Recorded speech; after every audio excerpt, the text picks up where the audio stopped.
हमारी सबसे जो मुख्य मांग है, जालिमों को गिरफ्तार किया जाए। मुख्य सरगना है जो मोहित यादव, मोनू मानेसर उर्फ मोनू मानेसर, उसको गिरफ्तार किया जाए।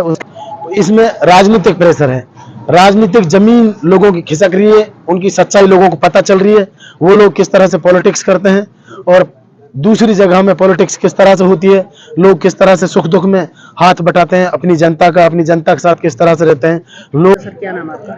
मेरा नाम इनामुल हसन है, मैं जोधपुर से हूँ। अच्छा सर, आप यहाँ प्रोटेस्ट कर रहे हैं और बताया जा रहा है कि आपके घर पे शादी भी है, तो यहाँ प्रोटेस्ट कर रहे हैं। सुनने में ये भी आ रहा है कि वहाँ पुलिस भी पहुँची है, तो क्या कहना चाहेंगे आप? एक्चुअली मेरा छोटा भाई भी था यहाँ, जब से प्रोटेस्ट शुरू हुआ है, नाइंसाफी के खिलाफ प्रोटेस्ट शुरू हुआ है, लेकिन शादी की सारी लगभग तैयारियां पूरी कर ली हैं, सारी चीज़ें व्यवस्थित हैं। और मैंने छोटे भाई को बोल दिया था मैं शाम टाइम में आ जाऊंगा। तो अभी पता चला है मुझे, जस्ट अभी फ़ोन आया था थोड़ी देर पहले, घर पे पुलिस आई है और पुलिस ने पूरे मकान की वीडियोग्राफी की है।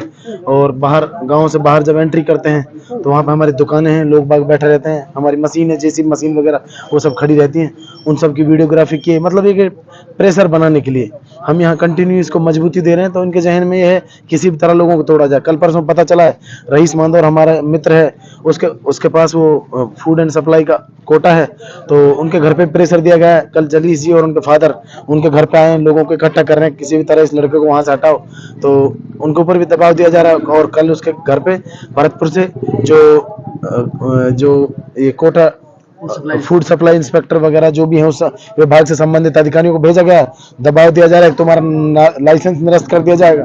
तो ये एक तरह से इनकी कायरता है, ये नपुंसकता है। मतलब हमारे यहाँ के जो सत्ताधारी हैं वो किस किस तरह से फंडा अपनाते हैं लोगों को दबाने के लिए। लोग यहाँ मतलब न्याय के लिए भीख मांग रहे हैं।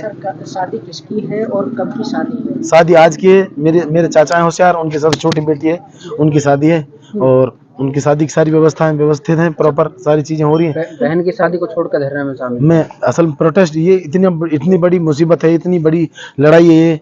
तो पहले हम 2 भाई थे यहाँ, तो अभी एक वहाँ भेज दिया है, शाम के टाइम में चला जाऊंगा, वो आ जाएगा, फिर कल इंशाल्लाह सब लोग रहेंगे। अच्छा, पुलिस जो आपके घर पे आई है तो आपको क्या सूचना मिली है, क्या क्या हो रहा है? एक्चुअली मेरे सारे रिश्तेदार हैं वहाँ और बहुत सारे रिश्तेदार मेरे ऐसे हैं जो अच्छे हाईली क्वालिफाइड हैं, उन्होंने रेस्पॉन्स किया पुलिस को भी। मेरे फादर भी थे वहाँ, उन्होंने भी रेस्पॉन्स किया है। तो पुलिस इस तरह अगर किसी घर जाती है, मैं आज तक मेरे ऊपर चिड़िया मारने का मुकदमा नहीं है, तो अगर पुलिस इस तरह से जाती है तो वो किसी के बिना प्रेशर नहीं जाती। और बिना प्रेशर क्या, सीधा मैं तो कहूंगा कि विधायक वहाँ पॉलिटिकल प्रेशर के तहत जाहिदा जी के कहने से पुलिस जा रही है, वहाँ प्रेशर डेवलप कर रहे हैं वो किसी भी तरह। आप यहाँ धरने से हट जाएं, इसकी वजह से वहाँ पे हाँ, उनके जहन में है इस तरह की चीजें, वो चाहते हैं। अगर ये लोग इतना कोऑपरेट करके, ये इतने सारे यूथ को इकट्ठा करके और इस तरह से इन्होंने बहुत मतलब सिस्टमेटिक वे से, संवैधानिक तरीके से, जो गांधीवादी तरीके से, और ये पैगाम को जो आम कर दिया, सारे सोशल मीडियाज को कवरेज किया है, इंटरनेशनल और राष्ट्रीय स्तर के, राज्य स्तर के, लोकल लेवल पे आप सब लोगों को हम जो यहाँ पे जो टीम है प्रोटेस्ट करने ऑर्गेनाइज करने वाली जो टीम है, उसके प्रयासों से आप सब लोग यहाँ आ रहे हैं। और इसी तरह राष्ट्रीय स्तर का, नेशनल स्तर का और इंटरनेशनल लेवल का मीडिया यहाँ आके कवरेज कर रहा है। तो इनकी तौहीन हो रही है, बेइज्जती हो रही है। लोग सोच रहे हैं कि वहाँ के रहनुमा, लोकल रिप्रेजेंटेटिव्स जिनको लोग चुनकर भेजते हैं, वो कर क्या रहे हैं। तो आगे की क्या प्लानिंग है? जैसे हमारी आगे की प्लानिंग ये है, गहलोत साहब आ रहे हैं यहाँ, हमारी सबसे जो मुख्य मांग है, जालिमों को गिरफ्तार किया जाए। मुख्य सरगना है जो मोहित यादव, मोनू मानेसर उर्फ मोनू मानेसर, उसको गिरफ्तार किया जाए। उसके बाद 51 लाख जो भी मतलब विगत समय में राजस्थान सरकार ने इस तरह के मामलात में जो लोगों के साथ न्याय किया है, चाहे वो आर्थिक सहायता की बात हो, चाहे वो सरकारी नियम अनुसार नौकरी देने की बात हो, या फिर बच्चों की पढ़ाई की बात हो, सारी चीजें मतलब सही तरीके से मिले, जैसे और लोगों को मिली हैं चीजें उसी तरह यहाँ पे मिले। और जितने, और इसमें जो CIA police station Ferozepur Jhirka Haryana, क्योंकि वो उस टाइम जब जुनैद और नासिर को वो गुंडे, बजरंग दल के गुंडे जिंदा हालत में उनको लेके गए थे, लेकिन उन्होंने लेने से इनकार कर दिया था।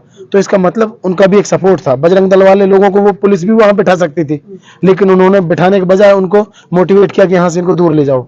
तो उन्होंने भिवानी में ले जाकर उनको ठिकाना लगा दिया, जला दिया। साहब आ रहे, कोई आपका कोई पर्टिकुलर कोई डेलीगेशन ऐसा जो आपने नियुक्त किया हो जो उनसे बात नहीं, हमारी यहाँ प्रोटेस्ट की एक टीम है, प्रोटेस्ट की एक टीम है, उसका डेली प्लानिंग होती है, मॉर्निंग में उसका डिस्कशन होता है। हमारे जो चेयर कर रहे हैं इसको मौलाना हनीफ साहब, उनसे सारी चीजें मशवरे में तय होती हैं। वो जिस चीज को तय कर देते हैं वो आदमी उस चीज की भूमिका निभाता है, उसका रोल प्ले करता है।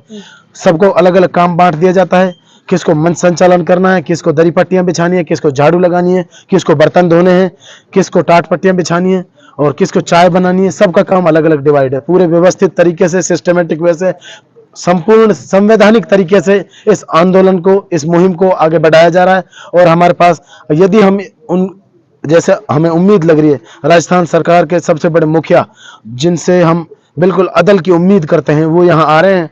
अगर उनके अदल करने से हम संतुष्ट नहीं होते हैं तो फिर हमारे पास एक दूसरी रणनीति है, उसके तहत हम आगे काम करेंगे। और हम सरकार को केंद्र, जो राष्ट्रीय स्तर पर जो आला कमान है, उसको आगाह करेंगे, उसको बताएंगे।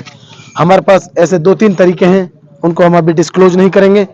यदि तो या तो सरकार राज्य स्तर पर हमें संतुष्ट करे, और नहीं तो फिर हम अपने दूसरे जो तरीके हैं आंदोलन को आगे बढ़ाने के, उसको और ज्यादा मजबूती के साथ हम इसको आगे बढ़ाएंगे। और हम उम्मीद करेंगे, हम जब तक संघर्ष करेंगे जब तक इसमें न्याय नहीं मिल जाता। और ये कत्लेआम का सिलसिला, ये जो लोगों के साथ नाइंसाफी होती है, यहाँ पे जो अशिक्षा की वजह से लोगों की समझ कम है और भय, पुलिस का काम तो है लोगों में एक विश्वास पैदा करना, कानून का राज स्थापित करना, लेकिन यहाँ पे उल्टा होता है। लोगों में पुलिस डर पैदा करती है, जुल्म के खिलाफ आवाज ना उठाए लोग।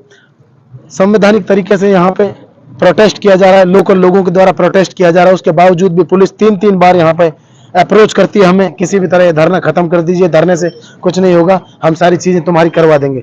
मतलब जो न्याय की मांग करते हैं। शांतिपूर्ण तरीके से धरना चल रहा है, उसके बाद भी पुलिस जिस तरीके से दबाव बना रही है, आपको क्या लगता है कि क्या चीजें इन्वॉल्व होंगी इसमें? इसमें राजनीतिक प्रेशर है, राजनीतिक जमीन लोगों की खिसक रही है, उनकी सच्चाई लोगों को पता चल रही है, वो लोग किस तरह से पॉलिटिक्स करते हैं और दूसरी जगह में पॉलिटिक्स किस तरह से होती है, लोग किस तरह से सुख दुख में हाथ बटाते हैं, अपनी जनता के साथ किस तरह से रहते हैं।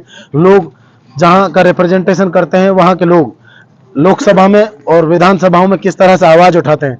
हम भी चाहते हैं कि हमारे रहनुमा, जिनको हमने इतने बड़े मार्जिन से चुनाव जिताकर विधानसभाओं में भेजा है, वो भी हमारे लिए जी जान से जतन करें और विधानसभा में और लोकसभा में आवाज उठाएं। बहुत शुक्रिया।